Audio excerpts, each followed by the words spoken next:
राजमहल का बगीचा। माली, जिसका नाम गोपाल है, बड़े मन से पौधों की देखभाल कर रहा है। वह फूलों को पानी दे रहा होता है। तभी उसका सीनियर रामलाल वहां आता है।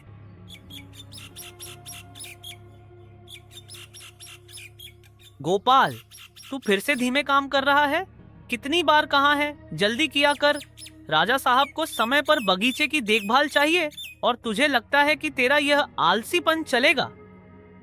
रामलाल बाबू, मैं अपनी पूरी कोशिश कर रहा हूँ। ये पौधे हमारे राजमहल की शोभा हैं, इन्हें ठीक से देखना जरूरी है। शोभा? तुझे कौन समझाए?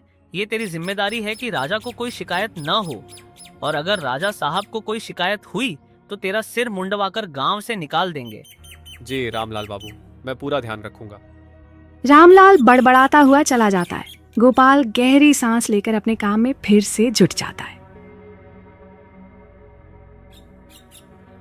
शाम का समय होता है। जब गोपाल जंगल के रास्ते घर लौट रहा होता है, अचानक उसे एक घायल पक्षी दिखाई देता है। अरे, इस बेचारे को क्या हुआ? पंख टूट गया लगता है, ये तो उड़ भी नहीं सकता। गोपाल पक्षी को धीरे से उठाकर उसे अपने हाथ में रखता है। तू चिंता मत कर, मैं तुझे ठीक कर दूंगा। तेरे बिना यह जंगल सूना सा लगेगा। चल, तुझे तेरे घोंसले में रख दूं।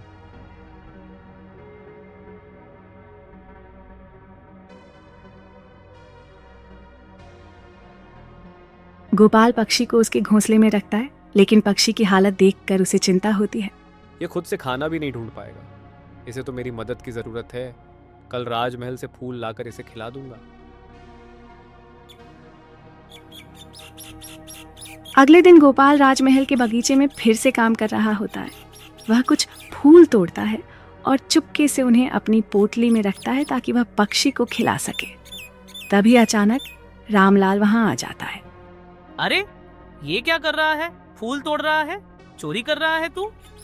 नहीं नहीं रामलाल बाबू, मैं तो बस क्या? राजा साहब को बता दूं कि तू उनके बगीचे के फूल चुरा रहा है? कल ही तेरी नौकरी छिन जाएगी। नहीं रामलाल बाबू, ऐसा मत कीजिए।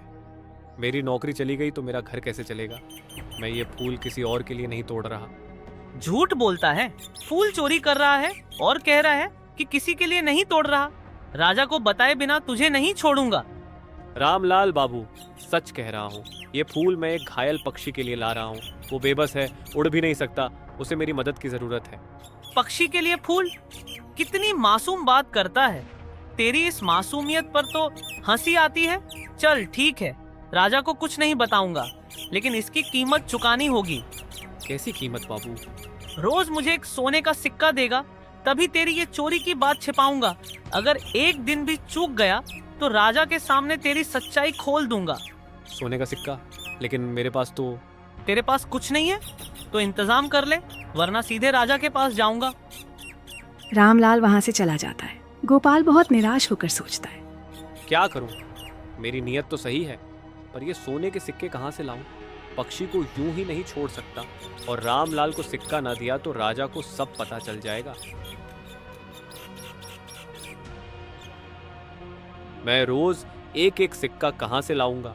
अगर मैंने रामलाल को कुछ नहीं दिया तो वह राजा के सामने मेरी चोरी की झूठी कहानी बना देगा। अचानक गोपाल के सामने उसकी पत्नी राधा आ जाती है। उसके चेहरे पर चिंता की झलक है। गोपाल, तुम इतने परेशान क्यों हो? कुछ छिपा रहे हो मुझसे? राधा, बात कुछ ऐसी है।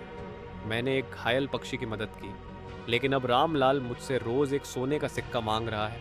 अगर मैं उसे नहीं दूंगा तो वह राजा से मेरी शिकायत कर देगा। सोने का सिक्का? गोपाल, हम गरीब लोग हैं, हमारे पास इतने पैसे कहाँ हैं? मुझे पता है राधा, पर मैं उस पक्षी को यूं ही छोड़ भी नहीं सकता। उसने कुछ भी गलत नहीं किया और मेरी मदद के बिना वह मर जाएगा। हमारी स्थिति मुश्किल है, पर मुझे लगता है कि तुम्हारी ईमानदारी और दया किसी न किसी तरह रंग लाएगी। हो सकता है राजा खुद सच जानकर तुम्हारी मदद करें। काश ऐसा हो, लेकिन फिलहाल मुझे रामलाल से निपटना है।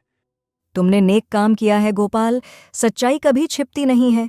राजा को तुम्हारी सच्चाई का पता चलेगा और रामलाल की चालें नाकाम होंगी। तुम ठीक कह रही हो राधा, मुझे हार नहीं माननी चाहिए। मुझे भरोसा है कि कोई ना कोई रास्ता निकलेगा। गोपाल और राधा एक दूसरे को देखकर एक समझौते भरी मुस्कान साझा करते हैं। जबकि गोपाल के मन में एक नई उम्मीद जाग उठती है। अगले दिन से गोपाल रोजाना रामलाल को सोने का सिक्का देता है और फूल लाकर पक्षी को खिलाता है। वह पक्षी धीरे धीरे ठीक होने लगता है। एक दिन गोपाल फिर से बगीचे से फूल तोड़कर पक्षी को खिलाने जाता है। इस बार पक्षी उसकी ओर देखता है और धीरे धीरे बोलने लगता है। तू क्यों इतना परेशान है गोपाल? तुम बोल सकते हो? हाँ, मैं बोल सकता हूँ। तेरी नेक दिली और मेहनत की वजह से आज मैं ठीक हूँ। तूने मेरी जान बचाई है, पर मैं देख रहा हूँ कि तू अंदर से बहुत परेशान है। तुम्हारी मदद करने के लिए मैं रोज फूल लाता हूँ, लेकिन इसके बदले मुझे अपने सीनियर को सोने का सिक्का देना पड़ता है, वरना वो राजा को बता देगा कि मैं चोरी कर रहा हूँ। सच्चाई छिपाने से कुछ नहीं होगा। तूने कोई गलत काम नहीं किया, बल्कि दया दिखाई है। सच्चाई की हमेशा जीत होती है। लेकिन रामलाल मुझे रोज धमकाता है, मैं क्या करूँ? तू चिंता मत कर, मैं तुझे बचाऊंगा।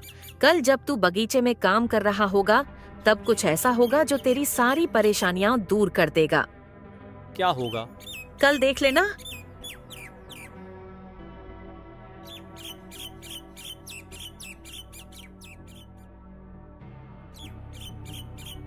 अगले दिन गोपाल राजमहल के बगीचे में काम कर रहा होता है जब अचानक राजा और उनके मंत्री बगीचे में आते हैं।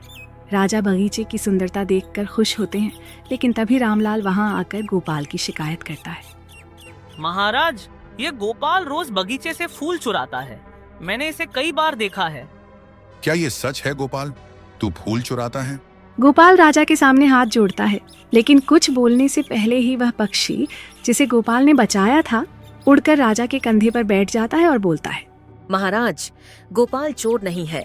उसने मेरी जान बचाने के लिए रोज फूल लाकर मुझे खिलाया है। राजा और मंत्री पक्षी को देखकर चौंक जाते हैं। ये पक्षी बोल रहा है? क्या हो रहा है?